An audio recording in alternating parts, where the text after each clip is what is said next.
Hey everyone, as promised, the comeback trail starts here. I've not raced for 3 months, but I am back behind the wheel for this GT3 sprint race at Spa on Le Mans Ultimate. Now I'm very rusty, I'm lacking sharpness, but my pace actually isn't too bad. I've qualified slap bang in the middle of the pack, P9 with a time of 2:22.5. But just look how close it is in there, 7th to 11th, separated by just 1/10 of a second. This is not going to ease me in gently. Competition will be fierce, so my only goal here is to survive. A top 10 would be great, don't get me wrong, but staying safe and keeping it on track is my main aim. Let's see how I go.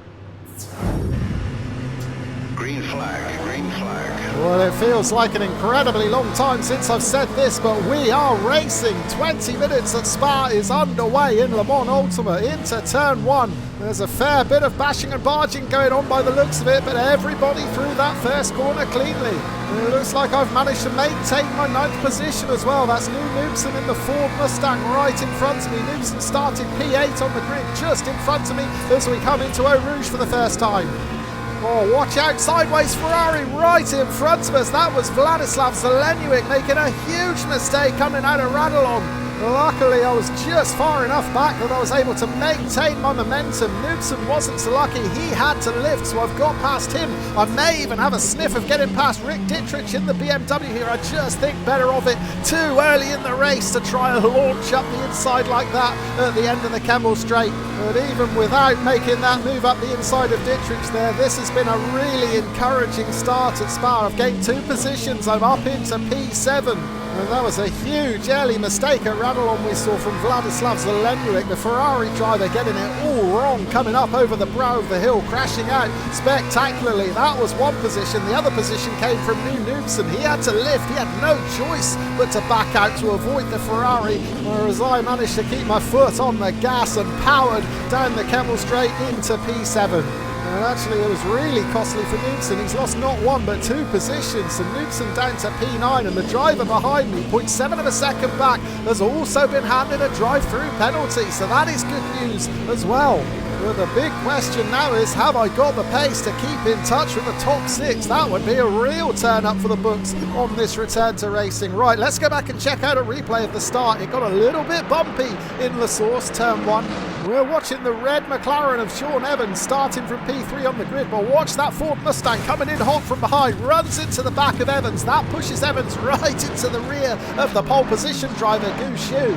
So a bump and a scratch, but otherwise we're all okay coming out of turn 1. The same can be said for Vladislav Zeleniuk at Radulon though. That was a big mistake. I don't think there was any contact. Let's take another look from the vantage point of Rick Dietrich in the BMW. That is Zeleniuk straight ahead. He takes a bit too much of the curb on the inside, and that Ferrari lets go dramatically. Right, back to the live action. We're just starting lap 3, and I asked the question, did I have enough pace to keep with the front 6? Well, it doesn't look like I do, because they have opened up a 2-second gap. Meanwhile, in the rearview mirror, Larry Asper, he is staying right on my tail, just 0.5 of a second back, but he's still got that drive-through penalty to take. He'll have to take it at the end of this lap, or he'll get the black flag. Meanwhile, look what's happening in front. They are 3 wide at the end of the Kemmel Straight going into Lake Coombe. The battle for P4 is heating up here. Currently, we've got Rick Dietrich holding that 4th position, but Ivan Fermani right behind him and Sean Evans right behind him. So this is giving me a golden opportunity to close the gap, and just look how quickly I'm closing it here. When we came out of Radulon, I was 2 seconds behind. Now that gap is just 0.7 of a second. Well, I may not have the outright pace to match these guys individually, but when they're locked in a 3-way battle like this, it is a leveller. So I could yet find myself fighting for P4 here at Spa. Meanwhile, behind, a little bit of breathing room has opened up. I saw a cloud of dust at the previous corner, so Larry Asprey must have made a mistake. And remember, he's also got to go down pit lane at the end of this lap. Right, speaking of the end of the lap, let's jump forward to it. Just approaching Blanchemont for the 3rd time. And the trio of cars ahead are beginning to spread out just a little bit. I'm still within 0.6 of a second of Sean Evans, but both Fermani and Dietrich beginning to make a break for it, or are they? Because the pack concertina's back together as we go through the final chicane. I've just seen in the rear view mirror Larry Esprit is indeed serving that drive-through penalty, so now there is a bigger gap to the driver behind Noobson. 1.6 seconds the gap as we come into La Source at the start of this fourth lap. Oh, that's a big mistake from Evans in front. Evans out on the gravel to the left, exiting that first corner. That is going to cost him some serious speed as we come down the hill. Can I pull alongside into Eau Rouge? You know what? I'm just going to think better of that. Just lift him back out. Still trying to maintain momentum, tucking in behind Evans. Can I strike coming down the Kemmel Straight?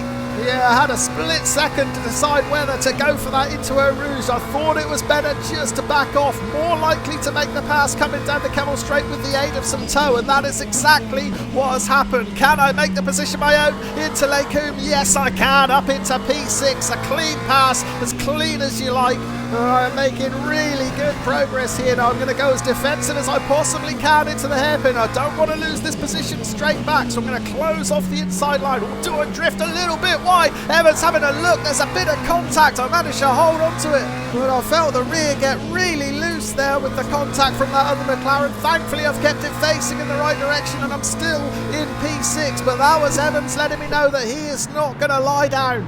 Well, let's take another quick look at the contact coming through this hairpin. I mean, I did run a little bit wide there. Certainly wasn't a car's width on the inside, though. We managed to hold the position. Right, returning to the live action towards the end of lap 4. I just take a bit too much of the gravel on the left there, under real pressure from Evans now. I'm trying to make a break for it, but Evans is not letting me run away.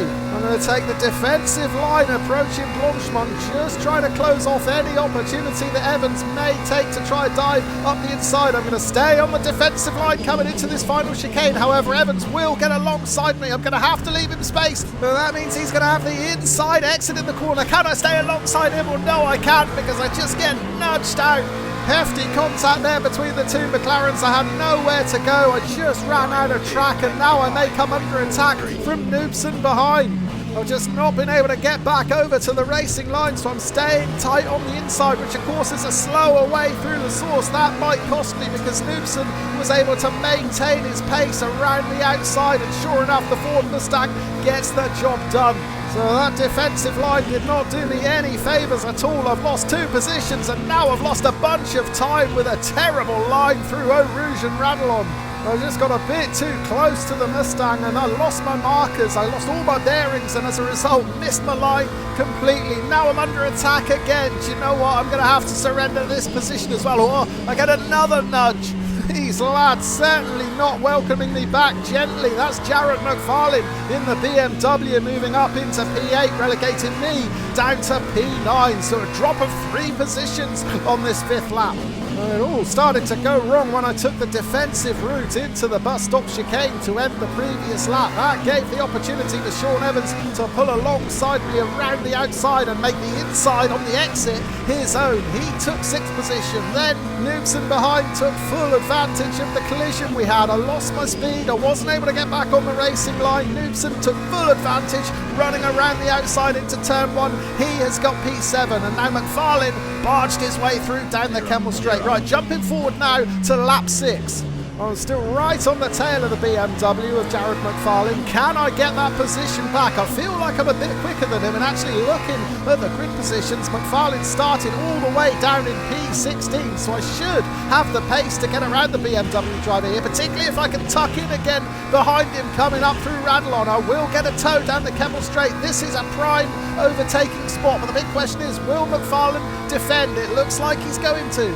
So have I got enough speed to get around the outside? Well, I'm certainly going to be alongside him at the end of the straight, but I don't think I'm close enough to stay alongside. So yeah, I do have to back out of that one, but I'm putting him under some real pressure now. Speaking of pressure, look in the rear view mirror. That Ferrari has got bigger and bigger over the previous lap. It's Tom Vanju, the driver. Started down in P12, but making good progress now. He's up to P10, and he's just 0.4 of a second behind me. Meanwhile, I am still breathing down the neck of Jared McFarlane, but McFarlane is not buckling under the pressure.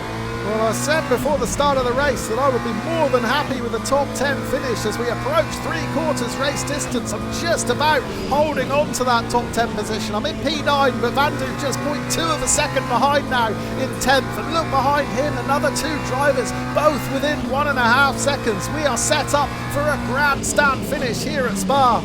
Oh, big mistake into this right-hander. I was just a bit too late on the brakes, missed the apex completely. That has given Vandu the opportunity to try and get alongside. Oh, it was really close, but I've just about managed to hold on to this P9. Right, jumping forward to the end of lap 7 now. There's just 3 minutes left on the clock.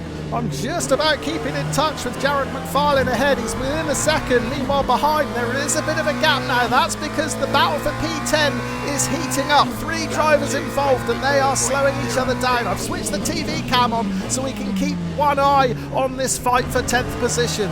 Currently, it is Dmitry Fedosev who has taken that 10th place. He's got past Vandu, and then right behind him is Herve Denin. Look at Tom Vandu now. He is all over Fedosev in the Mustang. But yeah, that red Ferrari of Tom Vandu looking like it's meaning business as they come through Eau Rouge and up over Radon. Oh, a huge mistake from the Ferrari driver. He has absolutely smashed into the barrier. Vandu out of the race, and the 3-way battle for P10 has become a 2-way battle. Oh man, we need to see that one again. Let's check out the replay. On board with Vandu now. Did he get too close to the Ford in front? No, he didn't. He just took too much of the curb, and just like we saw on the opening lap of Ferrari, let's go in spectacular style. So yeah, that's one less driver I've got to worry about behind me. Now the big question over these final couple of minutes, can I catch Jared McFarlane? Well, it doesn't look like I can, because we're rejoining the live action on the last lap, and I am 1.9 seconds behind the BMW driver. So it looks like I'm going to have to settle for 9th place here, but never say never in sim racing. You'll have noticed I put the TV cam back on. We're watching the battle for P4. Currently, Rick Dietrich in the BMW holding that 4th position, but he gets it wrong. Coming out of the final corner, he loses control right in front of Ivan Fermani. The pair of them are getting tangled up. Fermani has managed to keep going. Has Dietrich got around in time to rejoin in front of me? There he is to the right. Have I got the power to get P8 to the line? It doesn't look like I can. So a glimmer of a gift at the final corner there, but it didn't quite come off. Let's take another look at it. The BMW losing control, exiting the chicane.